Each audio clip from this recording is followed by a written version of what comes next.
है, माँ बहनों को शिकायत है, हम सालों साल दुआ करते हैं, दुआ नहीं कबूल होती। पूरा पूरा बरस गुजर जाता है, दुआ नहीं कबूल होती। नमाज पढ़कर दुआ करते हैं, दुआ नहीं कबूल होती। लेकिन क्यों नहीं दुआ कबूल होती? क्या हमने इसके असबाब को जानने की कोशिश की?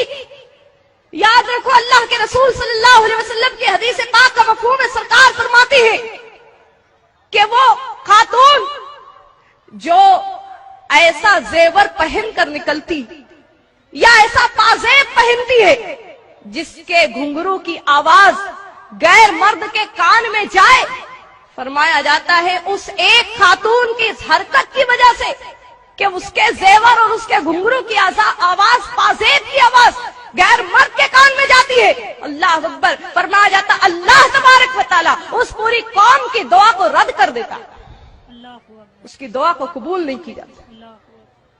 आज अगर हम अपने किरदार और अमल का जायजा लें, दुआ की कबूलियत वाला कौन सा अमल आज हम कर रहे हैं?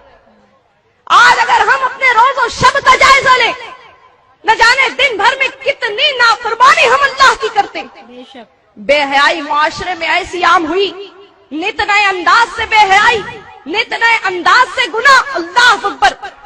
आज गुनाह का एक बहुत अजीब जरिया, बहुत फेमस जरिया हमारे दरमियान मोबाइल ईजाद हुआ है।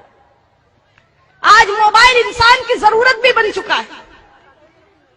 इंसान किस कोने में है, क्या कर रहा है, इंसान दूसरे कोने में रहकर उसके हालात मालूम कर सकता है। साइंस ने बड़ी तरक्की की आज कि एक इंसान अगर दुनिया के कोने में भी है तो वो अपनी आवाज को और अपने हालात को दूसरे कोने तक पहुंचा सकता है एक मोबाइल फोन के जरिए।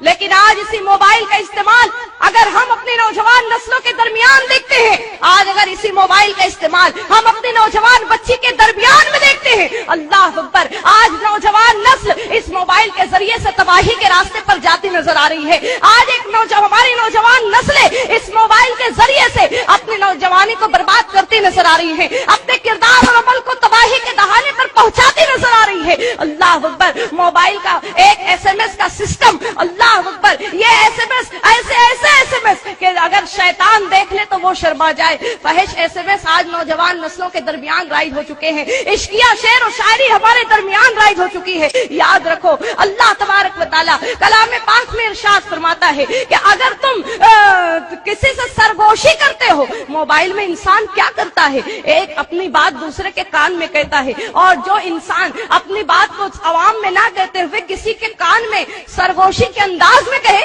तो उसको सरगोशी कही जाती है। और इस सरगोशी का सही इस्तेमाल कुरान हमको बताता है। कुरान कहता है वला ततनाजौ फिल मासियति वल उद्वान, अल्लाह और उसके रसूल की नाफरमानी में सरगोशी मत करो। अल्लाह और उसके रसूल की नाफरमानी वाली बात तुम मोबाइल के जरिए मत करो। इस्लाम तुमको मोबाइल के इस्तेमाल से नहीं रोकता, इस्लाम तुमको इंटरनेट के इस्तेमाल से नहीं रोकता। आज तरक्की करनी है तो इन बात चीजों का इस्तेमाल भी हमारे लिए जरूरत बन चुकी है। लेकिन कुरान कहता है ततनाजौ फिल बिर्रि वत तक़वा, कि जब तुम मोबाइल का इस्तेमाल करते हो नेकी और भलाई के बातों के लिए मोबाइल का इस्तेमाल करो। तुम मोबाइल पर SMS करो, फहिश बातों के मुताल्लिक SMS ना करते हुए नबी की एक हदीस पाक अपनी किसी सहेली को SMS कर, ये SMS उसकी जिंदगी में नजात का जरिया बन जाए।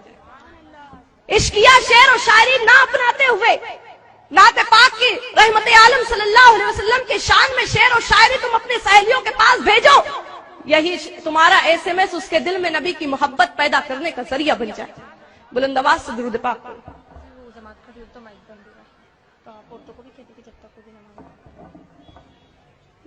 जमात को